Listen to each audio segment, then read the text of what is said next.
Welcome to this explainer. Look, today we're going to completely flip the script on how you view hardship.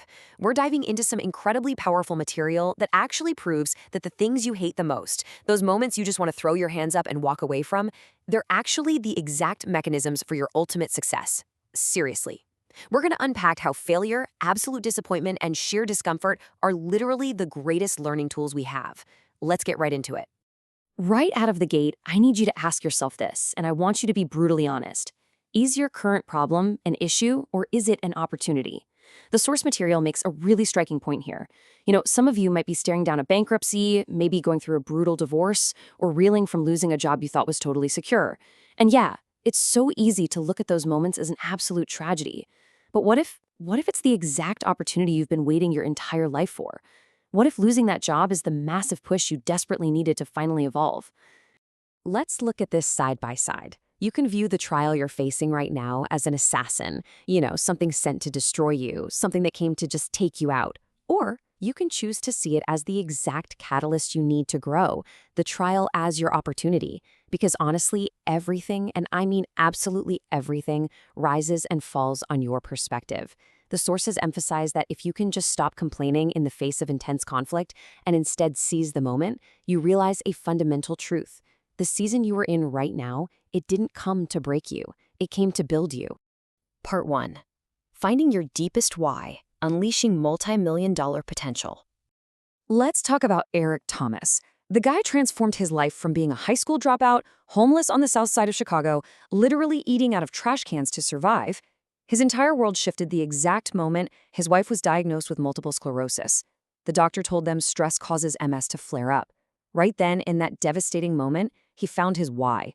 He realized his gift for speaking could ensure she never had to work a stressful day again. He shifted his perspective from his own daily survival to a massive external purpose. He became an unshakable provider, all because of a devastating diagnosis. He challenges athletes to realize that playing a sport isn't just about a game. It's about providing the ultimate safety net, getting your family out of the hood. Think about what that really means. If you don't come from privilege, if you don't have some $100 million trust fund waiting for you, your hustle is raw survival. It's about changing your family's entire generational trajectory. So every single time you don't feel like working out, every time you want to hit snooze and sleep in, you have to connect that immediate discomfort to your deepest why. Moving on to part 2. Entering the discomfort zone where true confidence is built. The sources feature some really powerful insights from David Goggins, who realized a pretty harsh truth. The comfort zone, that path of least resistance where everything is easy, is a completely false reality. True confidence, it doesn't come from a safe spot. It doesn't come from returning to a happy place where you just feel good all the time. Real confidence comes from intentionally choosing the path of most resistance. You literally have to willingly walk into the fire to prepare yourself for the challenges that life is absolutely going to throw at you. Consider the number 20. That represents the 20 spiral notebooks David Goggins completely filled while sitting all alone at his kitchen table. See, he was battling a severe learning disability, but he wanted desperately to beat the class valedictorian. He realized that while the valedictorian might study for, say, an hour and retain everything, he could use raw, undeniable work ethic to bridge that gap. So he'd sit there for 10 extra hours, agonizing over the material, writing it out again and again until he filled 20 notebooks, just to catch up and win. That is where his unshakable confidence was born, right there in the agonizing discomfort of outworking absolutely everyone else. And here's another truly staggering number for you: 106. Goggins lost 106 pounds in less than 3 months. I mean, just imagine the immense physical and mental anguish required to pull that off. He went from a bullied, severely overweight kid to an elite performer, simply by realizing that there is absolutely no cap on the human mind. None. We put the caps on ourselves. When you fuel your mind with the profound understanding that you can overcome your own limitations through sheer will, your body just has to follow. The mind pushes past the breaking point, and the body adapts to the new standard.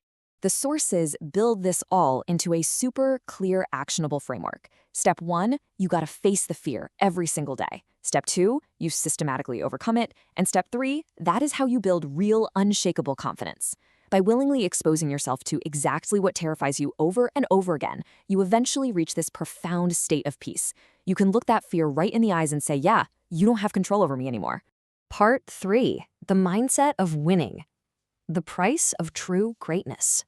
legendary athletic trainer Tim Grover faced a truly heartbreaking question from his own daughter while he was packing his suitcase for yet another grueling work trip. She looked right at him and asked, "Daddy, if I eat less, will you stay home more?" Wow. I mean, most people would drop the suitcase, unpack, and stay home right then and there, right? The internal conflict, the guilt, it would just be too much. But Grover, he kept packing. Why? Because he had to set a permanent, lasting example for her of the immense sacrifices required to truly excel. He wanted to show her what it meant to stand by unpopular decisions in order to pursue something completely unique and undeniably great.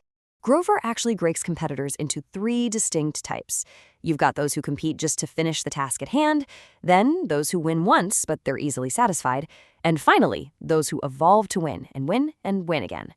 The key takeaway here, winning repeatedly isn't just about trying harder.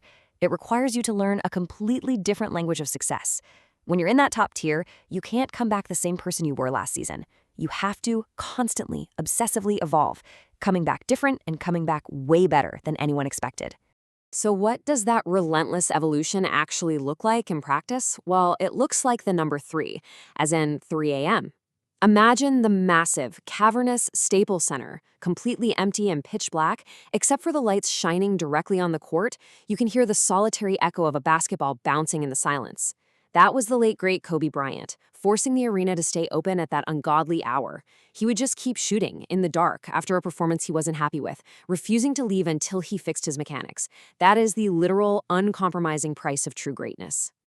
All right, part 4, getting back up again, retraining your mind in hell. So the absolutely crucial point here is what you actually do when life inevitably knocks you flat on the canvas. David Goggins uses a very specific cinematic blueprint for his darkest times. The famous 2-minute and 13-second clip of Rocky Balboa getting knocked down in round 14 against Apollo Creed. Just think about the agonizing struggle of those 2 minutes and 13 seconds. When Goggins was going through his absolute worst moments, watching a man get physically destroyed, utterly exhausted, yet still consciously choose to drag himself back up to his feet, it changed his life. It taught him to retrain his mind to think differently, to find leverage, even when he felt like he was burning in hell. And we see this undeniable spirit in real life, too. Consider the legendary fight between Muhammad Ali and George Foreman in Africa. Ali was taking devastating, body-lifting blows from Foreman. I mean, the crowd started to count him out. Everyone believed it was entirely over. But Ali refused to stay down. A true champion rose up inside him. And what did he do? He told himself, "I worked too hard to lose this belt." He used the sheer force of the warrior inside to get back up when his own body was screaming at him to quit. So, to awaken your own greatness, the sources point to a few absolute non-negotiables. First, you have to consciously stop listening to the outdated, fearful version of yourself. You must systematically retrain your mind to stay incredibly calm when life literally has you by the throat. Instead of following the crowd, you need to go where there is no path and leave a trail. You have to chase your dream with relentless, unapologetic effort. And above all, you must realize that you already have multi-million-dollar potential inside of you. You are a walking million-dollar check. You just have unfinished business. If there is one profound truth to take away from all of this, it is this. The season that you've entered into did not come to break you. It came to build you. Please keep this shared wisdom at the absolute forefront of your mind the very next time you face a giant in your life, whether that's a massive personal failure, a devastating professional setback, or just an overwhelming life change. And that leaves us with one final thought to close out this explainer. The choice to stay down or rise up is entirely yours. When life has you by the throat, will you quit? Or will you use that exact pressure to create your ultimate success? Honestly, get back up, sign that million-dollar check, and go build your greatness. Thanks for hanging out with me for this one, and I'll see you next time.